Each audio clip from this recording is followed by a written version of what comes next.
할렐루야. 하나님의 사랑과 은총이 넘치시기를 축원합니다. 오늘 1월 12일 수요일날 아침입니다. 하나님께서 함께 하시고 또 우리 기도를 응답하시며 또 의의 길로 인도하시는 우리 귀한 성도님들 되시기를 축원합니다. 오늘 계속 이어서 복음으로 산다는 것에 대한 의미를 같이 생각해 보려고 합니다. 오늘 말씀은 이 복음과 구원이라고 하는 것에 대해서 아주 우리 기독교의 가장 핵심적인 부분이죠. 이것이 바로 어느 영역에 해당되는가 하는 것에 대해서 한번 생각해 보려고 합니다. 왜냐하면 이제 예수 믿고 천국 가자라고 하는 것이 바로 이 초창기의 복음의 하나의 선언이었죠.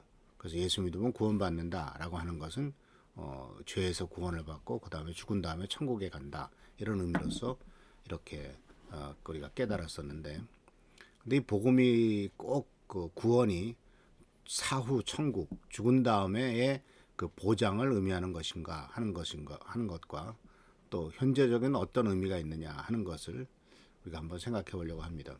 사실 과거에 복음을 전할 때, 우리 대한민국에 처음 복음 전할 때 일제 시대 때 그리고 조선 말기였지 않습니까? 근데 이런 상황에서는 상당히 그 국민들의 삶이 굉장히 피폐하고 고통스러웠던 삶입니다. 그러다 보니까 이 세상에서의 어떤 성공과 또 누림 이런 것들보다는 죽은 다음에 하나님 나라에 가서 천국 가서 누린다고 하는 것에 대한 초점이 있었던 것을 보게 됩니다. 즉 고통스러운 현실을 벗어나기 위해서 사후 천국을 많이 강조하게 된 거죠. 근데 그것은 또 우리나라만이 문제가 아니라 아주 기독교가 융성했던, 또 카톨릭이 융성했던 중세 그 유럽 시대나 또는 러시아, 아직 제정 러시아 시대 때도 역시 보통 사람들, 국민들에 대해서는 이 일종의 죽은 다음에 천국 가는 일을 초점을 맞춰서 일종의 우민 정책, 그러니까 국민들을 바보처럼 생각하게 만드는 정책을 썼던 것 같습니다. 왜냐하면 당시에 그 소위 권력자들, 귀족들은 그들에게 이제 그 러시아 정교가 특히 그랬습니다만은 그들은 그렇게 하나님께서 선택하신 것이고 그렇게 정해놓은 것이고 보통 사람들은 다 죽은 다음에 천국이 보장되어 있기 때문에 이 세상에 힘든 어렵더라도 다 하나님이 그런 운명을 지어주셨기 때문에 그냥 운명대로 살아야 된다 하는 식으로 백성들을 가르쳤습니다. 그래서 러시아 사람들은 러시아의 그 보통 사람들은 농꾼으로서의 노예라고 할 만큼 아주 비참한 삶을 살았고, 대신 귀족들은 상상을 초월하는 아주 굉장한 삶을 살았죠. 프랑스에서도 마찬가지고요. 근데 그러다 보니까 나중에는 결국은 혁명이 일어나지 않습니까? 혁명은 가진 자들의 그 기득권을 유지하려고 하는 것과 이렇게 살아서 이 인간이 아니다 하는 것을 깨닫게 되면서 이제 그렇게 해서는 안 된다라고 했던 것에 대한 그 부딪힘이, 결국은 귀족은 숫자가 작았고 보통 사람들은 숫자가 많다 보니까 그런 데서 생기는 것이 이제 혁명이었습니다. 근데 어쨌든 과거에는 세상보다는 사후 천국에 집중했죠. 우리나라도 이제 1960년대 그 이전에는 그렇게 했던 것을 볼 수가 있습니다. 그런데 이제 그런 삶에 대해서 과연 예수를 믿는 것이 죽은 다음에 사후 천국만 보장하는 것이냐라고 하는 의문이 생기죠. 근데 이제 그 죽은 다음에 요한계시록에 나오는 엄청난 그 어떤 천국 황금길을 다니며 럭셔리한 그런 삶을 우리가 문자적으로 받아들이기도 했습니다만은, 근데 문제는 바로 뭐냐면 현재 우리가 사는 삶이 요한계시록에 나오는 것만큼보다도 더 잘 사는 삶이 되고 있다는 것이죠. 황금길을 다니는 사람들도 실제로 이 세상에서 있습니다. 정말 1950년대 60년대만 해도 우리가 상상하지 못했던 삶을 지금 우리가 살고 있지 않습니까? 집집마다 자동차 있고 집집마다 없는 게 뭐가 있습니까? 그런데 이러한 상황 속에서 신앙도 초점이 달라지는 거죠. 그러니까 예수를 믿고 죽은 다음에 천국 가자가 아니라 예수님께서 우리들을 위해서 십자가에 달려 돌아가셨으니까 이제 우리는 그 은혜를 입어서 이 땅에서 평안하고 평안하고 행복하고 즐겁고 럭셔리하게 살자. 하나님이 다 주신다고 그러지 않았냐. 이렇게 되다 보니까 현재의 삶에 집중해야 되고 복음과 신앙과 구원이 이 세상에서의 성공의 한 방편으로 받아들이게 됐다는 것이죠. 그러니까 사후 천국에는 오히려 무관심해졌습니다. 대부분 성도들 현재 2021년을 살고 있는 대한민국에 있는 그리스도를 믿는 사람들이 죽은 다음에 천국 가는 것에 대해서 집중하면서 그렇게 살고 있지 않습니까? 살고 있지는 않지 않습니까? 현재 이 시간 살고 있는 삶을 어떻게 더 좋게 행복하게 살 것이냐 하는 것에 더 집중하고 있죠. 그런데 복음은 과거의 사후 천국에만 집중했던 것과 지금 현재 이 세상에서의 삶에 집중하는 것, 이 두 가지를 다 포함해야 되는 거죠. 그런데 사실은 성경 말씀 속에서 우리들에게 가르쳐 주는 것은 매일매일 살아가는 삶 속에서의 복음의 의미는 이 둘을 다 포함한 종말론적인 의미다라는 것이죠. 그게 무슨 얘기냐면은 지금 현재 우리들은 누누이 말씀드립니다만 언제든지 죽을 수 있는 인생이지 않습니까? 오늘이라도 죽을 수 있어요. 하나님께서 그만 살아라 하면 그냥 가는 거예요. 또 그 방법은 뭐 갑작스럽게 병에 걸리거나 또는 교통사고가 나거나 또는 어이없이 또 무슨 산재 사고가 나거나 해서 이렇게 죽는 경우도 참 많지 않습니까? 근데 이렇게 죽는다는 사실은 바로 사후 천국이 먼 세상 얘기가 아니다는 얘기죠.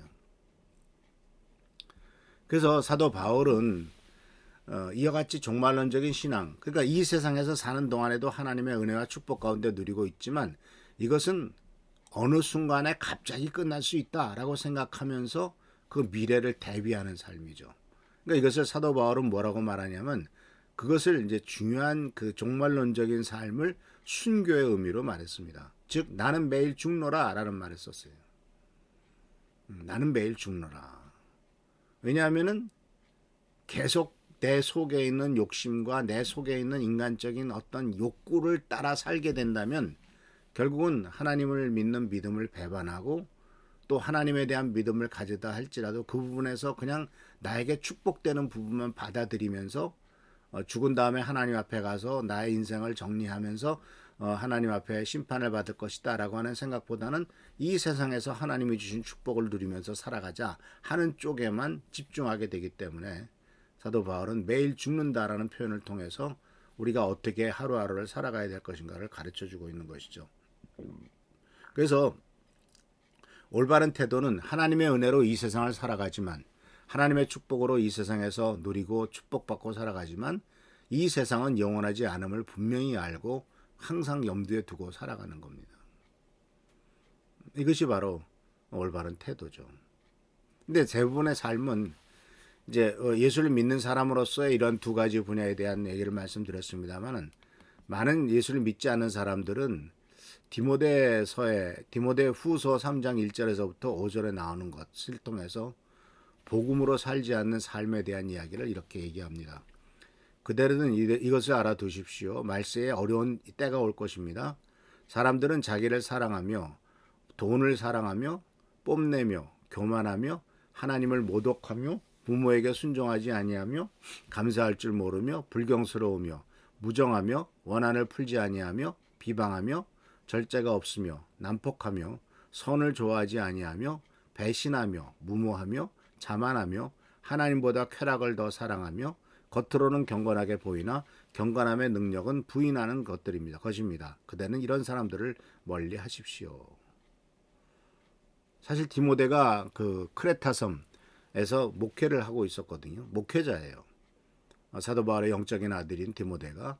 그래서 그가 그 불신 세계에서 아마 지금 우리가 살고 있는 세상하고 비슷할지도 모르고 더 심할 수도 있겠죠. 그런 세계에서 사람들을 대하게 되었을 때 그 사람들이 어떤 특징을 갖고 있느냐.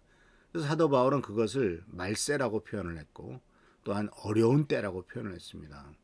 자기 사랑하는 것이 또 돈을 사랑하는 것, 또 부모에게 순종하지 않은 것, 감사할 줄 모르는 것, 불경스러운 것, 여기 나오는 뽐내고 교만한 것, 이런 모든 것들은 사실 이 디모데에게 사도 바울이 편지를 보냈을 때 그 시대만의 문제가 아니라 지금도 여전히 하나님을 믿지 않는 사람들의 삶은 이렇다라는 것을 발견할 수가 있죠. 이런 모든 것들은 한마디로 말하면 세상의 가치관이죠. 문제는 뭐냐면 자기를 사랑하고 돈을 사랑하는 것에 대해서 세상에서는 옳다라고 얘기하는 겁니다. 그것이 맞다라고 얘기하는 겁니다. 근데 사도 바울은 디모데에게 이것은 고통스러운 때의 특징이다라고 말하고 있는 거죠. 얼마나 다른가를 볼 수가 있어요. 세상적인 가치관은 결국은 자기 유익만을 추구하죠. 자기 능력에 근거해서 살아가고 업적을 추구하고 자기 의의를 내세웁니다. 그러다 보니까 어떤 일이 생기냐면 항상 부족함을 느껴요. 상대적으로 생각하기 때문에 비교해서 최고로 올라갈 수가 없지 않습니까? 우리는. 최고도 그 위에가 또 있으니까. 그러니까 두려움과 걱정과 근심과 불안 속에 우리가 살아갑니다. 그래서 사랑하는 성도 여러분, 정말 우리가 복음으로 사는 삶은 이 세상이 영원하지 않음을 알고, 그렇지만 하나님의 은혜로 하나님께서 주시는 그 풍성함을 누리면서 언제든지 주님 앞에 갈 것을 생각하며 사는 삶이다 라는 것을 생각하고, 세상적인 가치관에 몰입돼서 하나님 없이 세상에 몰입하여 살다가 정말 하나님의 심판을 자초하는 이런 일이 없도록 오직 하나님을 의지하고 하나님께서 주시는 은혜를 누리며, 그렇지만 언젠가는 끝난다는 것을 생각하면서 살아가는 우리 귀한 성도님들 되시기를 축원합니다. 기도하겠습니다. 좋으신 주님 은혜를 감사합니다. 오늘 주님께서 우리들과 함께 하십니다. 우리들을 축복하시고 인도하십니다. 그러나 우리가 언젠가 하나님 앞에 간다는 사실을 우리가 절대로 잊지 않도록 지키시고 보살펴 주시옵소서. 오늘도 함께 하시고 도와주시길 바라옵고 예수님의 이름으로 축복하며 간절히 기도하옵나이다. 아멘. 주님의 은총으로 오늘 하루도 승리하는 삶을 사시기를 바랍니다. 모든 미진한 문제점들이 해결되기를 축원하고, 또 건강의 문제로 고생하시는 우리 한은조 선생님, 또 최준규 장로님 건강하도록 축복하시기를 기도하시기를 부탁드립니다. 감사합니다.